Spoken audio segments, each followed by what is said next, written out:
Sekarang topik kita adalah kesetimbangan benda tegar bagian kedua, karena bagian pertama udah selesai. Nah, di sini perhatikan gambar yang ada di samping. Di sini digantung sebuah beban, kemudian ada tali menggantungnya sehingga talinya mengalami tegangan pada sebuah batang. Nah, yang sering ditanya di sini berapa tegangan tali atau berapa panjang batang yang L atau berapa berat benda ini W. W itu sama dengan M kali G. Nah, kalau ditanya misalnya tegangan tali, maka persamaan yang kita gunakan nanti cukup sigma torsi akan sama dengan 0. Untuk mengerjakan torsi ini kita harus membuat gaya yang tegak lurus terhadap batang. Jadi nanti tegangan tali T ini harus kita konversikan terhadap sumbu Y. Jadi nanti kalau misalnya nilai T dengan di sudut alfa seperti ini, maka nanti kita harus konversikan ini terhadap sumbu Y. Di sini nanti menjadi T sin alfa. Jadi ini sudah tegak lurus terhadap batang. Kemudian benda kemari adalah MG atau W. Nah, ini juga tegak lurus terhadap batang. Kemudian ada lagi berat batang itu sendiri. Nah, berat batang ini boleh kita buat nanti gambarnya adalah dia pasti di tengah-tengah. Ini kita buat W batang. Nah, nanti di sini pasti dia setengah L, di sini juga pasti setengah L karena berat itu selalu berada pada titik pusat di tengah-tengah. Nah, torsinya nanti kita buat adalah torsi yang bergerak nanti ke kiri itu adalah ini.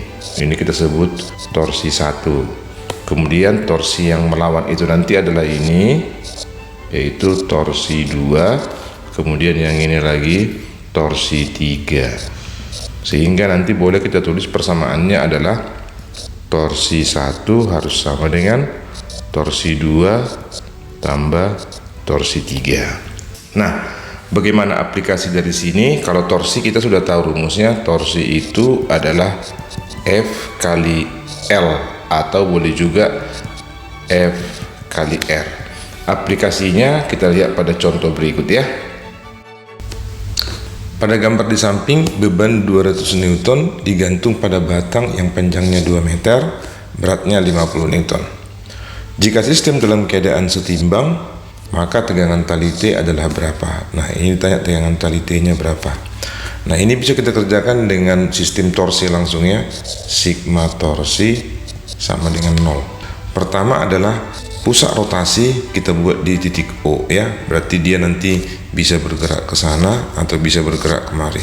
Nah, selanjutnya tegangan tali T kita uraikan terhadap sumbu Y. Berarti di sini nanti adalah T kali sin 37. Kemudian berat batang di sini ini selalu di tengah-tengah.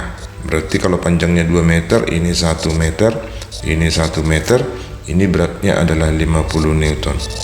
Sementara berat benda di sini adalah 200 Newton. Nah, nanti kalau kita lihat torsinya, torsi yang searah jarum jam adalah yang ini. Ini nanti akan memaksa memutar kemari torsi 1. Ini nanti juga torsi 2. Nah, sementara yang melawannya adalah torsi yang ketiga, itu diakibatkan oleh T sin theta ini kemari. Berarti torsi 3. Nah, kalau kita buat nanti persamaannya, torsi 3 ini harus sama dengan torsi 1 tambah torsi 2 agar dia setimbang tidak berputar ya. Maka yang pertama kita lakukan nanti adalah torsi 3 sama dengan torsi 1 tambah torsi 2. Torsi kita tahu didapat dari gaya dikalikan dengan jarak. Karena panjangnya 2 meter, ini nanti panjangnya dikurang 0,5 menjadi 1,5. Sementara yang lain sudah dapat 1 meter 1 meter.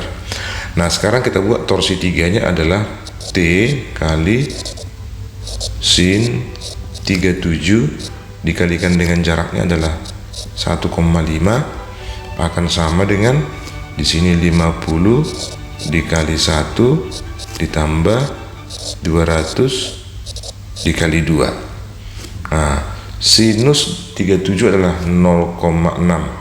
0,6 kali 1 kali 5 adalah 0,9 T akan sama dengan ini 50, ini 400, berarti 450. Berarti tegangan tali T-nya adalah 450 dibagi 0,9. Hasilnya adalah 500 Newton.